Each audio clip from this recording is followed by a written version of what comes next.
જય માતાજી બધા મિત્રોને, જય શ્રી કૃષ્ણ। કેમ છો બધા? મજામાં? હું રૂપલ જોશી। તો આજે આપણે બનાવશું બટેટા પૌવા। તો બટેટા પૌવા બનાવવા માટે મેં અહીંયા આ બટેટા લીધા છે કે મેં અલગથી અગાઉથી બાફી નાખ્યા હતા એટલે જલ્દી ઠંડા થઈ જાય। તો આ 4 થી 5 મેં બટેટા લીધા છે, એને સુધારી નાખ્યા સારી રીતે।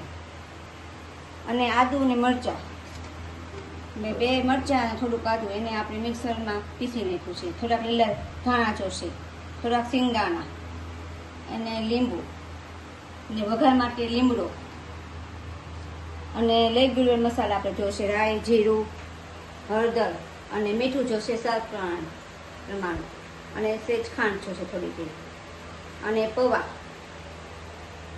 આ પૌવા આપણે ધોઈ નાખ્યા છે 2-3 પાણી અલગથી થોડીક વાર આપણે આ રીતે ધોઈ નાખીએ એટલે સરસ થઈ જાય આમ છૂટા છૂટા। તો હવે આપણે બનાવશું। આપણે એક તવિયું લીધું છે, ગેસ ચાલુ કર્યું છે, એમાં આપણે નાખશું તેલ।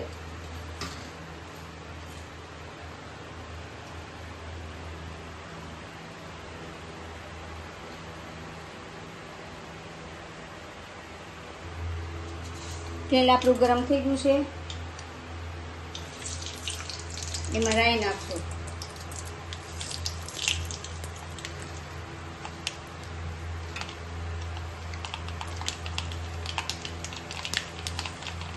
સિંગદાણા નાખશું, એમાં સરસ તળાઈ જાય।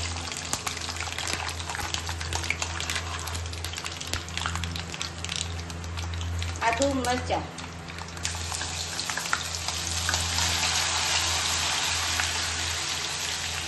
મેં 2 મરચાં અને થોડુંક આદુ લીધું છે, તમે તમારા તીખાસ પ્રમાણે નાખી શકો। લીમડો વઘાર માટે,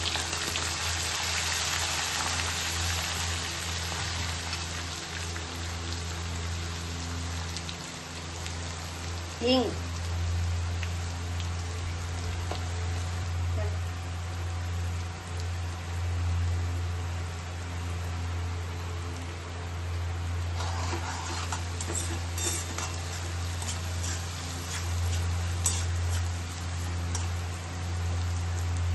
આ બધું મિક્સ થઈ જાય પછી આપણે બટેટા નાખી દેવાના એમાં।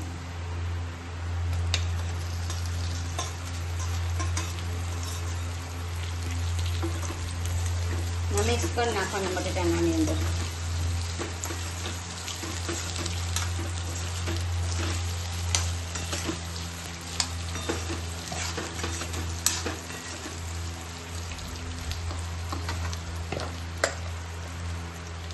આમાં થોડુંક મીઠું નાખી દઈશું, બાફવામાં આપણે થોડુંક નાખ્યું હતું પછી એ પ્રમાણે નાખવાનું।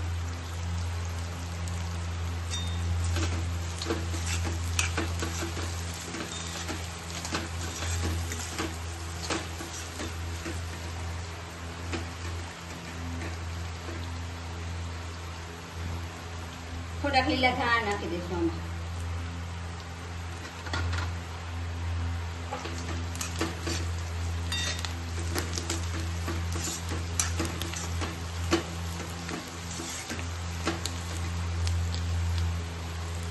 હવે આ પૌવા નાખી દઈશું।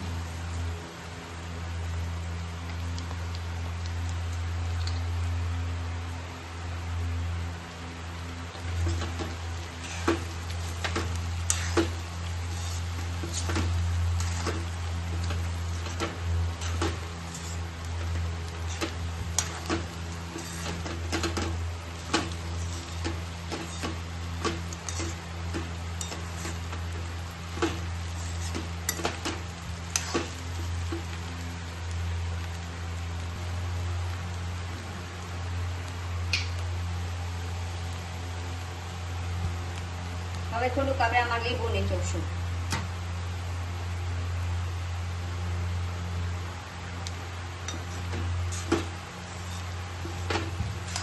લીંબુ નીચવીને પછી મિક્સ કરી દેવાનું બધું।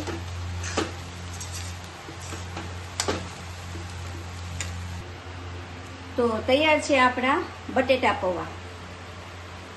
તો તમને આ મારી રેસીપી કેવી લાગી તો એમને લાઈક કરજો, શેર કરજો અને મારી ચેનલને સબસ્ક્રાઈબ કરજો અને બેલ આઇકન દબાવવાનું ના ભૂલતા।